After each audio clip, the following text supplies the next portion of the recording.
Hi, my name is Alexis Hernandez and I'm the Virtual Content Specialist for Social Studies grades K through 2 Special Ed.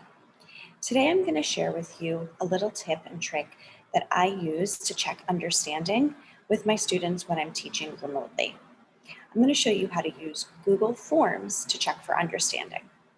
So often in the classroom, it's really easy after teaching a lesson to hand the students an exit ticket just to do a quick little check-in to make sure that they got the objective for the day. But sometimes teaching remotely, it feels harder to do things like that, to do those little check-ins or to make sure that your students obtained the objective. But actually, with Google Forms, you can share an exit ticket to your students remotely, and you can gather data that will help you understand what your students got or what they might still need work on so that you can plan for your next steps with your instruction. So I'm going to share my screen and show you first where to find Google Forms. In your G Suite, within your Gmail, you'll see the top right corner has the 9 little dot icon where you can find all of the different Google functions.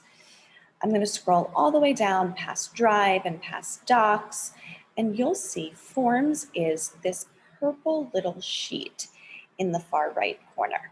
I'm going to click on Forms, and it will open up some of my options. Now, there's actually an exit ticket template already made for you. It's really incredible. All you're going to do is click on the exit ticket template. You'll see that there's questions already administered here, but you have the option to edit them however you please. So it says, before you leave class today, answer the following questions. So before the students complete the lesson for the day, you want them to complete this exit ticket for you. They fill their name in, they fill their email in, and then they answer the following questions. The format already has 3 questions for you. What's one important thing you learned in class today? Did you feel prepared for today's lesson? Why or why not? And what would help make today's lesson more effective? You can keep these or you can edit them to suit exactly what you want the students to answer. So I'm going to show you how I might edit them.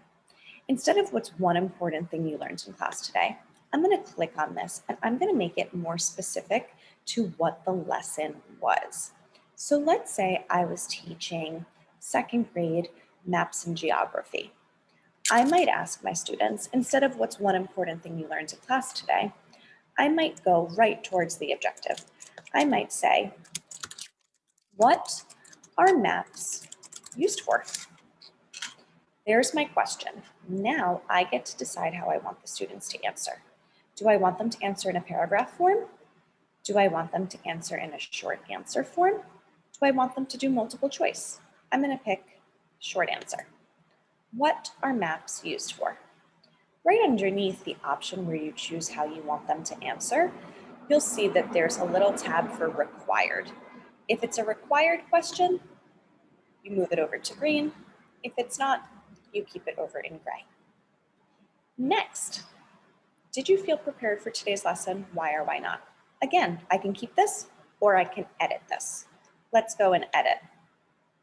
How about which is not an example of a map? Okay, so now I have a second question, which is not an example of a map, and I'm going to format this in a multiple choice question. Option 1, I'll say subway map. Option 2, I'll say prospect park map. Option 3, I'll say treasure chest, something crazy. And option 4, let's say highway map. Okay, now my students will have to select which one is not an example of a map. So this gathers reading comprehension data and social studies data because it's based off of a social studies lesson. So the last thing I have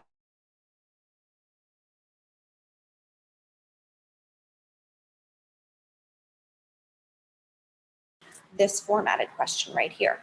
Or if I want to delete this and just make the exit ticket super quick with 2 questions, I go down to the delete the trash can icon and delete it. Now my exit ticket is created. Name, email, and 2 quick questions about what we learned. Now I can name the exit ticket in the top left corner. I can call it Map Day 1 exit ticket. Maybe this is the exit ticket that matches the lessons for day 1. Now it's time to share this. It's time to send it to my students and to gather data. So I click send. And I start to send it to the students in my class. I'll just show you with a few email addresses that I have. It says, I've invited you to fill out a form. I like to click include the form in the email so it's just super accessible for my students, and I send it. Now, this is what the students see. I'm going to go over to my own Gmail, open it up, and they see exit ticket. So I would tell them in my live lesson, friends, an exit ticket is coming your way in your email. Check for it, complete it, and submit it to me as soon as possible. They'll click on the exit ticket. They fill it out in Google Forms, or because I included it in the email, they can just keep it in the email and submit it, and they go for it. I'll say my name, my email, the same email that my teacher sent it to me, and I answer the questions. What are maps used for? Giving directions, which is not an example of a map. A treasure chest, and submit. Now, my teacher got the data about my understanding or misunderstanding from today's lesson. It was all filled out and it's ready to go. Now, I'm going to answer one more just so you can see the extra data.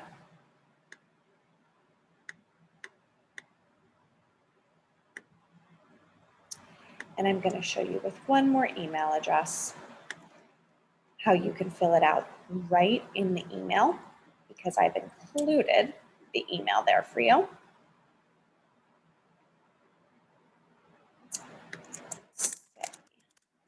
I'm answering it in the email format.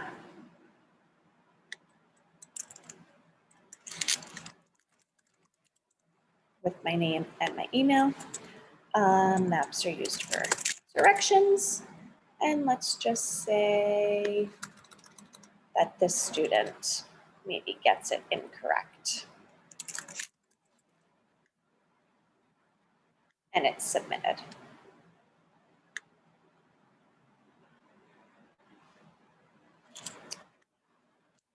Now, the teacher should have 2 different responses with this single exit ticket.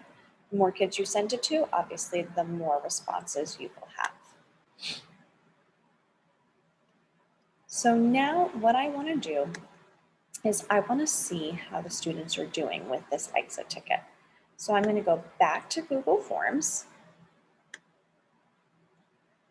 and I'm going to open up the Map Day 1 exit ticket.